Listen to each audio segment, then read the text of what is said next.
ውድ የፈታ ቤተሰቦች የከበረ ሰላምታችን በያላችሁበት ይድረሳችሁ። ዕለተ ሰኞ የምሽት መረጃዎችን ነው ብለናል። እንደተለመደው መረጃውን በቅድሚያ በማስተዋወቅ እንጀምር።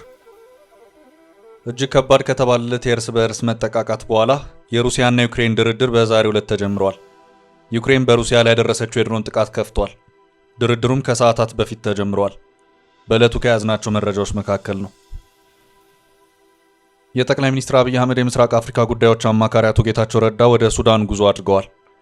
የእሳቸው ጉዞ በብሔራዊ መረጃና ደህንነት አገልግሎት ዳይሬክተር ጄኔራል ሬድዋን ሁሴን የተመራው ልዑካን ቡድን አባል በመሆን ነው። በእሳቸው ጉዞ ላይ ጥያቄ ያለን ያሉ ሰዎች መኖራቸውን አንድ ዘገባ አመልክቷል። ጥንቅራችን አካቶታል።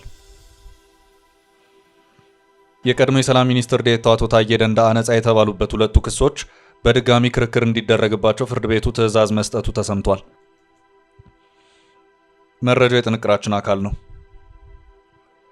የኢትዮጵያ ብሔራዊ ምርጫ ቦርድ መጪው ሀገራዊ ምርጫ ፈቃጅና አስቻይ ሁኔታዎች ባሉባቸው የምርጫ ክልሎች እንደሚደረግ ገለጸ። ቦርዱ ዛሬ የሰጠውን ጋዜጣዊ መግለጫ በጥንቅራችን አካተናል። ብፁዕ ቅዱስ አቡነ ማትያስ በቅዱስ ሲኖዶስ ምልዓተ ጉባኤ በተመረጡት ጠቅላይ ስራ አስኪያጅና የቅዱስ ሲኖዶስ ዋና ጸሐፊ አቡነ ሳዊሮስ የአቀባበል መርሃ ግብር ላይ ተገኝተው ባስተላለፉት አባታዊ መልእክት መንፈሳዊነትና ፖለቲካን ለይተን መጓዝ ይኖርብናል ብለዋል። መረጃው ዝርዝር አለው። የኢትዮጵያ ፌዴራል ፖሊስ ኮሚሽን ኮሚሽነር ጀነራል ደመላሽ ገብረ ሚካኤል ከመንግስት ሚዲያዎች ጋር በነበራቸው ቆይታ ኢትዮጵያ ውስጥ ሰው ወደሚፈልግበት በነጻነት የሚንቀሳቀስበትን ሁኔታ መፍጠር ተችሏል ሲሉ ያስተላለፉት መልእክት ከሀገር አቋራጭ አሽከርካሪዎች ተቃውሞ ተሰምቶበታል። አጠር ያለ መረጃ እናደርሳለን። የትራምፕ ስደተኞችን የማባረር ዘመቻ ከፍተኛ ተቀባይነት ማግኘቱ ተሰምቷል። ከ40 በላይ ግዛቶችም ውሳኔውን ለመደገፍ ተስማምተዋል።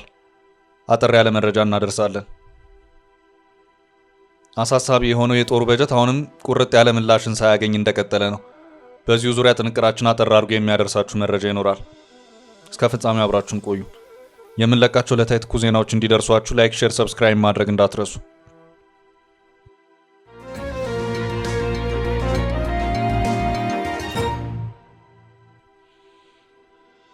ጥያቄ የተነሳበት የአቶ ጌታቸው ጉዞ። በብሔራዊ መረጃና ደህንነት አገልግሎት ዳይሬክተር ጄኔራል ሬድዋን ሁሴን የተመራው ልዑካን ቡድን በዛሬው ዕለት ወደ ሱዳን በማምራት ከጠቅላይ ሚኒስትር አብይ አህመድ የተላከውን መልእክት ለሱዳኑ ጄኔራል አብዱልፈታህ አልቡርሃን የሰጡ መሆኑን የወጡት መረጃዎች አመላክተዋል። የዚሁ ልዑካን ቡድን አባል ሆነው ከተጓዙ ከፍተኛ የመንግስት አመራሮች መካከል አንደኛው የጠቅላይ ሚኒስትሩ የምስራቅ አፍሪካ ጉዳዮች አማካሪ የሆኑት አቶ ጌታቸው ረዳ ናቸው። ከአቶ ጌታቸው ረዳ የሱዳን ጉዞ ጋር በተያያዘ ጥርጣሬ ያለን የሚሉ ስጋቶች የተሰሙ መሆኑን የትግራይ ሚዲያ ሃውስ ዘገባ አመልክቷል። ይኸውም በሱዳን ከሚንቀሳቀሰውና የቀድሞቹ የትግራይ ተዋጊዎች እንቅስቃሴ በሱዳን መኖሩን ያመለከተው ዘገባ ታጣቂዎቹን በሱዳን መንግስት የሚደገፉ መሆኑንም ነው ያመለከተው። በዚህም የአቶ ጌታቸው ጉዞ የጀነራል አልቡርሃን መንግስት ለእነዚህ ታጣቂዎች የሚሰጠውን ድጋፍ እንዲያቋርጥ ለማድረግ ያለመ ሊሆንም ይችላል የሚል ጥርጣሬን ያጫረ መሆኑን ይኸው የትግራይ ሚዲያ ሃውስ ዘገባ አመልክቷል። በኢትዮጵያ መንግስት በኩል የተለቀቁት መረጃዎች ያመለከቱት የዛሬው አቶ ጌታቸው ረዳን ያካተተውና በአምባሳደር ሬድዋን ሁሴን የተመራው ልዑካን ቡድን የፖርት ሱዳን ጉዞ ዋነኛ ዓላማ ከሱዳን ሰላም ጋር በተያያዘ የጠቅላይ ሚኒስትር አብይ አህመድን መልእክት ማድረስ መሆኑን ያመለከቱ ሆነው ታይተዋል። አቶ ጌታቸው ረዳ በሚኒስትር ደረጃ የጠቅላይ ሚኒስትሩ የምስራቅ አፍሪካ አማካሪ ከመሆናቸው ጋር በተያያዘም የዚሁ ጉዞ አካል መሆናቸው ተገቢነት ያለው ሆኖም ይታያል። የኢትዮጵያ ባለስልጣናትን የፖርት ሱዳን ጉዞ በተመለከተ እስካሁን ባለው ሁኔታ በሱዳን በኩል የተባለ ምንም ነገር የለም። ትግራይ ሚዲያ ሃውስ ይሄው ጥርጣሬ በየትኛው አካል እንደተነሳ ግን በግልጽ በስም ለይቶ ያስቀመጠበት ሁኔታ አልታየም። በሱዳን የትግራይ ስደተኞች እንደዚሁም የቀድሞ የትግራይ ተዋጊዎች አሉ።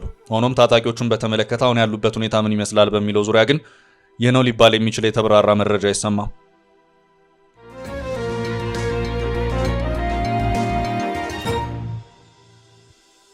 በቀጣይ ርዕስ የታዬ ደንደአ አዲስ ክስ። የቀድሞ የሰላም ሚኒስቴር ዴኤታው አቶ ታዬ ደንደአ ነጻ የተባሉበት ሁለቱ ክሶች በድጋሚ ክርክር እንዲደረግባቸው ፍርድ ቤቱ ትዕዛዝ መስጠቱ ተሰምቷል። ባለፈው ዓመት ከስልጣን ከተባረሩ በኋላ ለእስር የተዳረጉት አቶ ታዬ ሁከትና ብጥብጥ በማነሳሳት ጸረ ሰላም ኃይሎችን በመደገፍ እንዲሁም የጦር መሳሪያ ሕጉን በመተላለፍ ወንጀሎች ተከሰው ነበር። የፌዴራል ከፍተኛ ፍርድ ቤት ልደታ ምድብ አንደኛ የሕገ መንግስትና ሕገ መንግስት ላይ የሚፈጸሙ ወንጀሎች ችሎት ከዚህ ቀደም ከሶስቱ ክሶች መካከል በሁለቱ ሁከትና ብጥብጥ በማነሳሳትና የጸረ ሰላም ኃይሎችን ድጋፍ ማድረግ ክሶች በነጻ አሰናብቷቸው ነበር። የጦር መሳሪያ ወንጀሎችን በተመለከተ የቀረበባቸውን ክስ እንዲከላከሉ ፍርድ ቤቱ በዚያኑ ችሎት ውሳኔ ያሳለፈ ሲሆን አቶ ታዬ ጉዳዩን እናውቃለን የሚሉ 5 የመንግስት ባለስልጣናትን ለምስክርነት ጠርተው ነበር። በምስክርነት ካቀረቧቸው መካከል የቀድሞ የሰላም ሚኒስትር አቶ ብናልፍ አንዱዓለምና የፌዴራል ፖሊስ ምክትል ኮሚሽነር መላኩ ፈንታ ምስክርነታቸውን መስጠታቸው ይታወሳል። አቶ ታዬ በምስክርነት ቀርበው ያስረዱልኝ ካሏቸው መካከል የሀገሪቱ ጠቅላይ ሚኒስትር አብይ አህመድና የአዲስ አበባ ከንቲባ አዳነች አቤቤ ይገኙበታል። አቃቤ ሕግ በአቶ ታዬ ደንዳ ላይ 3 ተደራራቢ ክሶችን የመሰረተው ባለፈው ዓመት ሚያዝያ 2016 ዓ.ም ነበር። አቃቤ ሕግ በአቶ ታዬ ላይ ክስ የመሰረተው የወንጀል ሕጉን 2 ድንጋጌዎችና የጦር መሳሪያ አስተዳደርና ቁጥጥር አዋጅን በመጥቀስ ነው። የአቃቤ ሕግ የመጀመሪያ ክስ በወንጀል ሕጉ ከጠላት ጋር መተባበርን የሚመለከተውን ድንጋጌ መሰረት አድርጎ የቀረበ ነው። ይህ የአቃቤ ሕግ ክስ መንግስት ከኦነግ ሸኔ የኦሮሞ ነጻነት ሰራዊትና ከፋኖ ጋር በሚያደርገው ጦርነት ላይ የኦነግ ሸኔን የኦሮሞ ነጻነት ሰራዊት አቋም የሚደግፍና የሚያበረታታ ጽሑፎች ሲጽፉ ነበር የሚል ይዘት ነበረው። ሁለተኛው የአቃቤ ሕግ ክስ ደግሞ መገፋፋትና ግዙፍ ያልሆነ የማሰናዳት ተግባር የሚመለከተውን የወንጀል ድንጋጌ በመንተራስ የቀረበ ነው። ይህ መገፋፋት በህገ መንግስቱና በመንግስት ላይ የሚደረጉ ወንጀሎችና በመንግስት የውጭ ደህንነትና በመከላከያ ኃይል ላይ የሚደረጉ ወንጀሎች ጋር የተያያዘ ነው። ሶስተኛው በአቶ ታዬ ደንዳ ላይ የቀረበው ክስ ቤታቸው ሲበረበር አንድ ፍቃድ የሌለው ክላሽንኮቭ ጠመንጃ ከቤታቸው ተገኝቷል የሚል ነበር። ከ5 ወራት በፊትም ህዳር 23 2017 ዓ.ም በዋለው ችሎት የፌዴራል ሰበር ሰሚ ችሎት አቶ ታዬ በዋስ እንዲፈቱ ከወሰነ በኋላ የቀድሞ ከፍተኛ አመራሩ ከእስር መፈታታቸው ይታወቃል። ፍርድ ቤቱ አቶ ታዬ ደንዳ በ20 ሺህ ብር የዋስትና ገንዘብ በማስያዝ በዋስ እንዲፈቱ መወሰኑ እንዲሁ አይዘነጋም። በዛሬው ዕለት ቢቢሲ ባስነበበው ዘገባው 2 ክሶች በድጋሚ እንዲታዩ ፍርድ ቤቱ ትዕዛዝ መስጠቱን አመልክቷል። ከአንድ ዓመት በፊት ከሰላም ሚኒስትር ዴኤታነት የተነሱትና በቁጥጥር ስር ውለው በ3 ክሶች ተከሰው በሁለቱ ክሶች ነጻ የተባሉት አቶ ታዬ ደንዳ ክሶቹ በድጋሚ እንዲቀጥሉ ውሳኔ መተላለፉን የተመለከተው በአቶ ታዬ ላይ ነጻ የተባሉበት ሁለቱ ክሶች ከጠላት ጋር በመተባበርና የጸረ ሰላም ቡድኖች የሆኑትን ሸኔና ፋኖን የሚደግፉ መልእክቶችን በፌስቡክ ገጻቸው አጋርተዋል ከሚሉት ክሶች ነው። የፌዴራል ጠቅላይ ፍርድ ቤት ሰበር ሰሚ ችሎት በዋስትና እንዲፈቱ መወሰኑን ተከትሎ ህዳር ወር ላይ ከእስር ቤት ወጥተው ጉዳያቸውን ሲከታተሉ ነበር። ይሁን እንጂ አቃቤ ሕግ አቶ ታዬ ከተመሰረተባቸው ሁለቱ ክሶች ነጻ መባል የለባቸውም በሚል ይግባኝ በማለቱ ጉዳዩ በፌዴራል ጠቅላይ ፍርድ ቤት ሲታይ ቆይቷል። በጉዳዩ ላይ ውሳኔ ለመስጠት ዛሬ ቀጠሮ የሰጠው ፍርድ ቤቱ የአቃቤ ሕግን ይግባኝ በማጽናት አቶ ታዬ ነጻ በሆኑበት ሁለቱ ክሶች እንዲከላከሉ ብይን ሰጥቷል። በመሆኑም ክሶቹ ለፌዴራል ከፍተኛ ፍርድ ቤት እንደሚመለሱና ክርክሩ እንደሚቀጥል ጠበቃው መናገራቸውን ዘገባው ጠቁሟል። ከ3ቱ ክሶች መካከል በሁለቱ ነጻ በመባላቸው የተከበረላቸው የዋስትና መብታቸው ይነሳል ወይስ አይነሳም የሚለው በቀጣይ ቀጠሮ የሚታወቅ መሆኑን የተገለጸው።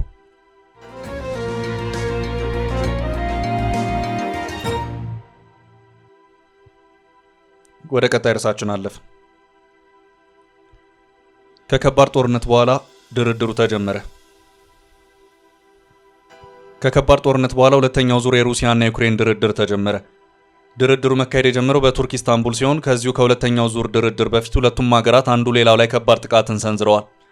ከቀናት በፊት ሩሲያ በድሮንና ሚሳይሎች በዩክሬን ላይ እጅግ ከባድ ሊባል የሚችል ጥቃትን ያደረሰች ሲሆን በትላንትናው ዕለት ደግሞ ዩክሬን አደገኛ ሊባል የሚችል አጸፋዊ ምላሽን በመስጠት ሩሲያን በበርካታ ድሮኖች አጥቅታለች።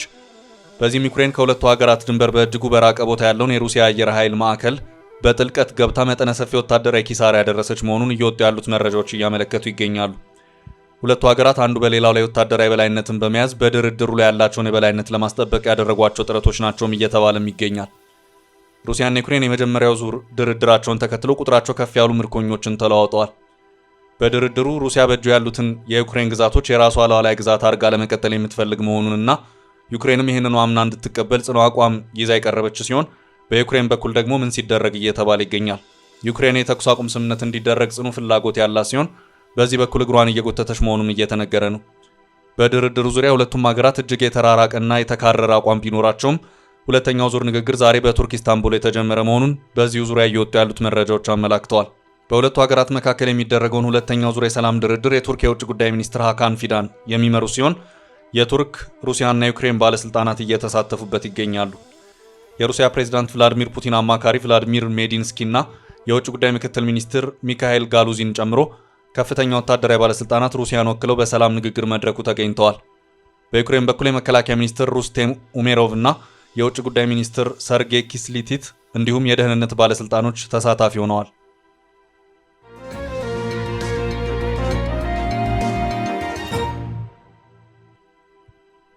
በቀጣይ ርዕሳችን ምርጫ ቦርድ የተለየ ሁኔታ እስከሌለ ድረስ የቀጣዩ ዓመት ምርጫ ይካሄዳል አለ። የኢትዮጵያ ብሔራዊ ምርጫ ቦርድ መጪው ሀገራዊ ምርጫ ፈቃጅና አስቻይ ሁኔታዎች ባሉባቸው የምርጫ ክልሎች እንደሚደረግ ገለጸ። በሀገሪቱ ያለው የጸጥታ ሁኔታ በጣም ተለዋጭ በመሆኑ ምርጫው በሚቃረብበት ወቅት ሁኔታው በዝርዝርና በጥልቀት የሚታይ መሆኑንም አስታውቋል። ቦርዱ ይህንን ያስታወቀው የሰባተኛው ሀገራዊ ምርጫ ቅድመ ዝግጅትና ተያያዥ ሁኔታዎችን በተመለከተ ዛሬ በአዲስ አበባ ስካይላይት ሆቴል ለጋዜጠኞች በሰጠው መግለጫ ነው። የቦርዱ ሰብሳቢ ሜላትወርቅ ኃይሉ ምርጫን ለማድረግ በየአካባቢዎቹ አስቻይ ሁኔታ መኖር የግድ አስፈላጊ እንደሆነ በዚሁ መግለጫ ላይ አመልክተዋል። በስድስተኛው ሀገራዊ ምርጫ ቦርዱ በሁሉም አካባቢ ምርጫ አካሄዳለሁ ብሎ ነው ያቀደው። አሁንም በሁሉም አካባቢ ምርጫ እናደርጋለን ብለን የምናቅደው ሲሉ ሜላትወርቅ ለጋዜጠኞች ተናግረዋል። በሰኔ 2013 ዓ.ም በተካሄደው ስድስተኛው ጠቅላላ ምርጫ የህዝብ ተወካዮች ምክር ቤት ካሉት 547 መቀመጫዎች ውስጥ 102 በሚሆኑት ላይ ምርጫ አልተካሄደም። ከነዚህ መቀመጫዎች ውስጥ 38ቱን ሊይዙ የሚገባው የትግራይ ክልል ተመራጮች የነበሩ ቢሆንም በወቅቱ በክልሉ ጦርነት እየተካሄደ ስለነበር ምርጫው ሳይካሄድ ቀርቷል። በዚህ ምክንያት የትግራይ ክልል ባለፉት 4 ዓመታት በፓርላማ ውስጥ ተወካዮች የሉትም። የአማራና የኦሮሚያ ክልል የተወሰኑ አካባቢዎች እንደዚሁ በጦርነትና በግጭት ውስጥ በመቆየታቸው የፓርላማ ተወካዮቻቸውን ለመምረጥ በአካባቢያቸው ምርጫ ማድረግ አልተቻለም። በቤንሻንጉል ጉሙዝ ክልል 9 የተወካዮች ምክር ቤት ወንበሮችን ጨምሮ አዲስ መንግስት ለመመስረት የሚያስችሉ የቀሪ ክልል ምክር ቤት መቀመጫዎች ምርጫ የተካሄደው 2 ዓመት ዘግይቶ ነበር። ምርጫ ቦርድ ሰባተኛውን ሀገራዊ ምርጫ ሲያካሄድ የየአካባቢውን ሁኔታ ባገናዘበ መልኩ ተመሳሳይ አካሄድን ሊከተል እንደሚችል የቦርዱ ሰብሳቢ በዛሬው መግለጫቸው ላይ ጥቆማ ሰጥተዋል። ቦርዱ ምርጫ ለማካሄድ መሬት ላይ ያለውን ነገር የሚመለከተው በምርጫ ክልሎች ደረጃ መሆኑን ሜላትወርቅ አስረድተዋል። የህዝብ ተወካዮች ምክር ቤት የሚመሰረተው ምርጫ ክልሎችን መሰረት ባደረገ ነው። ስለዚህ ከዚህ ጋር የሚያያዝ ስለሆነ በጥቅሉ ሳይሆን ፈቃጅና አስቻይ ሁኔታዎች በተፈጠሩበት ሁኔታ የምርጫ ክልሎች ሁሉ ላይ ምርጫውን እናደርጋለን። ለዚህም ነው ዝግጅታችን ማንንም ልዩነት ሳያደርግ በሁሉም ቦታ ለማድረግ እንችላለን በሚል የተነሳ ነው ሲሉ የቦርድ ሰብሳቢዋ በመግለጫው ላይ ተናግረዋል።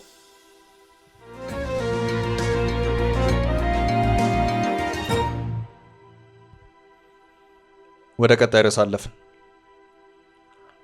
ፖለቲካ ሃይማኖት ውስጥ አይግባ። አቡነ ማትያስ። ብፁዕ ቅዱስ አቡነ ማትያስ ቀዳማዊ ፓትርያርክ ርዕሰ ሊቃነ ጳጳሳት ዘኢትዮጵያ ሊቀ ጳጳስ ዘአክሱም ወዕጨጌ ዘመንበረ ተክለ ሃይማኖት በቅዱስ ሲኖዶስ ምልዓተ ጉባኤ በተመረጡት ጠቅላይ ስራ አስኪያጅና የቅዱስ ሲኖዶስ ዋና ጸሐፊ አቡነ ሳዊሮስ የአቀባበል መርሃ ግብር ላይ ተገኝተው ባስተላለፉት አባታዊ መልእክት የእግዚአብሔር ቤት በእግዚአብሔር መንገድ ብቻ መመራት ይኖርበታል ብለዋል። የእግዚአብሔርን ቤት በአምልኮተ እግዚአብሔርና በጸሎት ከመራ ነው ሁሉም ነገር ቀና ይሆናል። ዓለማዊ መንገድ ከተደባለቀበት ግን አደገኛ ነው ያሉት ፓትርያርኩ ጋሻና ቅል ለየቅሉ ይሰቀል እንደሚባለው መንፈሳዊነትና ፖለቲካን ለይተን መጓዝ ይኖርብናል ብለዋል። አያይዞም ለአዲሶቹ አመራሮች የሁላችንም ድጋፍና ጸሎት ያስፈልጋቸዋል። ስለሆነም ሁላችንም እንደ አንድ ቃል ተናጋሪና እንደ አንድ ልብ መካሪ በመሆን በሐቅና በቅንነት ልናግዛቸው ይገባል ሲሉ መክረዋል። ይህችን ታላቅ ቤተ ክርስቲያን በእግዚአብሔራዊ መንገድ ሰርተን ካልጠበቅናት አደጋው የከፋ ይሆናል ያሉት ቅዱስነታቸው ይህን በመገንዘብም ቤተ ክርስቲያናችንን በቀና መንገድና በመንፈሳዊነት መምራት ይኖርብናል ሲሉ አሳስበዋል። ሰላም የሚገኘው ከሰላማዊቷ ቤተ ክርስቲያን ነው። ከቤተ ክርስቲያን ያልተገኘ ሰላም ከየት ሊገኝ ይችላል ሲሉ የጠየቁት ቅዱስነታቸው የተሰጠን ኃላፊነት መንፈሳዊ መሆኑን ግንዛቤ ውስጥ በማስገባት ለሀገራችን ሰላም የበኩላችንን አስተዋጽኦ ለማበርከት በትጋት መስራት ይኖርብናል ብለዋል። ጥላቻ፣ ዘረኝነትና ጎጠኝነት አይጠቅምም። እኛ መንፈሳውያን ነን። እግዚአብሔር ሲፈጥረን ንጹሐን አድርጎ ነው የፈጠረን። እኛ በራሳችን መንገድ በመጓዛችን ነው ወርደን ተጠባቂዎች የሆን ነው ያሉት ፓትርያርኩ እኛ ጠባቂዎች መሆናችንን አውቀን የጠባቂነት ሚናችንን ከጥላቻና ከዘረኝነት በራቀ መንገድ በመፈጸም ለሰይጣን ሳይሆን ለእግዚአብሔር ተመችተን መገኘት አለብን ሲሉ ምክራቸውን ለግሰዋል። በመጨረሻም አሁን ለተመረጡት አባቶች እግዚአብሔር አምላክ ጽናትንና ብርታትን ይስጥልን። የአገልግሎት ጊዜያቸውን ጨርሰው የተሰናበቱትን አባቶችም እግዚአብሔር አምላክ በቸርነቱ ይጠብቅልን፣ ስራዎቻቸውን ሁሉ ይባርክ በማለት መርሃ ግብሩን በጸሎት አጠናቀዋል።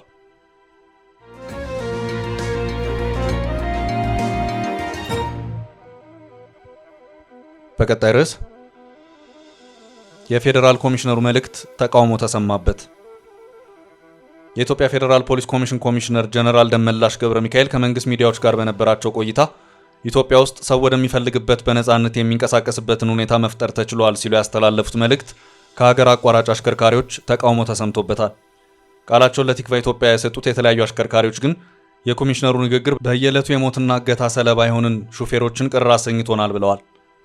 ቃለ መጠይቁን ስሰማ በቅርቡ ታግተው የተገደሉትን በቅርበት የማውቃቸው ረዳትና ሹፌሩን እያሰብኩ እንባ ተናንቆኝ ነበር ያለ አንድ የሀገር አቋራጭ የጭነት መኪና አሽከርካሪ ትልልቅ ሀገራዊና የህዝብ አደራ ጭምር ይዘው ከቦታ ቦታ ለሚዘዋወሩ አሽከርካሪዎች አሁንም ተገቢው ክብርና ጥበቃ ሊደረግላቸው ይገባል ብለዋል። ሹፌርና ረዳት አልፎ አልፎም ከነሙሉ ተሳፋሪዎች በሚታገቱባት በሚገደሉባትና ታፍነው ተወስደው ከፍተኛ የገንዘብ መጠን እየተጠየቀ ቤተሰቦቻቸው በአደባባይ ልመና በሚወጡባት በዚህ ወቅት ይህ አይነት የተጋነነ መግለጫ መሰጠቱ ሁሉንም ሹፌሮች ያሳዘነ ነው ያሉት አሽከርካሪው ይህ መግለጫ በተሰጠበት ዕለት ሳይቀር ከ3 በላይ እገታዎች ነበሩ ሲሉ መናገራቸውን ዘገባው አመልክቷል። በአማራ ክልል ማንኩሳና ቡሬ መሃል እንዲሁም ጎንደር አካባቢ እገታዎቹ መፈጸማቸው ተመላክቷል። የጣና ከባድ መኪና አሽከርካሪዎች ማህበር በበኩሉ ኮሚሽነር ጀነራሉ ቃለ ምልልስ ካደረጉበት ወዲህ ባሉ ቀናት ውስጥ በርካታ ሹፌሮችና ረዳቶች ታግተው መወሰዳቸውን ገልጸዋል።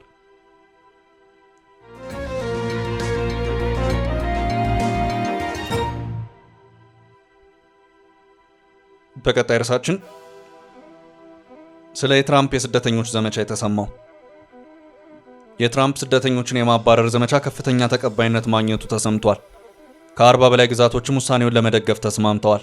በአሜሪካ በ40 ግዛቶች ያሉ የፖሊስ ኤጀንሲዎች የፕሬዝዳንት ዶናልድ ትራምፕ የድንበር ኃላፊ ቶም ሆማንን ስራ ለመደገፍ መስማማታቸውን የተገለጸው የትራምፕ አስተዳደር የስደት ፖሊሲዎችን ለማጠንከር በተለይም ህገወጥ ስደተኞችን ለመለየትና ለማባረር ያለመ ዘመቻ ከፍቶ እንቅስቃሴ ከጀመረ ወዲህ ያገኘው ከፍተኛ ድጋፍ መሆኑን የታወቀው። በዚህ መሰረት እንደ ፍሎሪዳ ባሉ ግዛቶች ያሉ የአካባቢ ፖሊስና የሼሪፍ መምሪያዎች ህገወጥ ስደተኞችን በሚመለከት በቀጥታ እየሰራ የሚገኘው የኢሚግሬሽንና ጉምሩክ መስሪያ ቤት ወይም ICE ጋር የተጠናከረ ትብብር ለማድረግ ከስምምነት ደርሰዋል። በፍሎሪዳ ያሉ ሁሉም የካውንቲ እስር ቤቶች ህገወጥ ስደተኞችን በሚመለከት በቀጥታ እየሰራ የሚገኘውን የኢሚግሬሽንና ጉምሩክ መስሪያ ቤት ጋር ለመተባበር ስምምነቶችን ፈርመዋል። ስደተኞቹን በፍጥነት ከሀገር ለማስወጣትም የጉምሩክ ኦፊሰሮች የሚወስዱት የስልጠና ጊዜን ከ4 ሳምንታት ወደ 1 ሳምንት ለመቀነስና ለተሳታፊ መኮንኖች ህጋዊ ጥበቃ ለመስጠት ከፍተኛ ስራዎች እየተሰሩ መሆናቸውን የተገለጸው ይህ የትራምፕ አስተዳደር ውሳኔ እንደ ኒውዮርክ እና ሳንቹሪ ባሉ ከተሞች ተቃውሞ እንደገጠመው ነው የተመላከተው።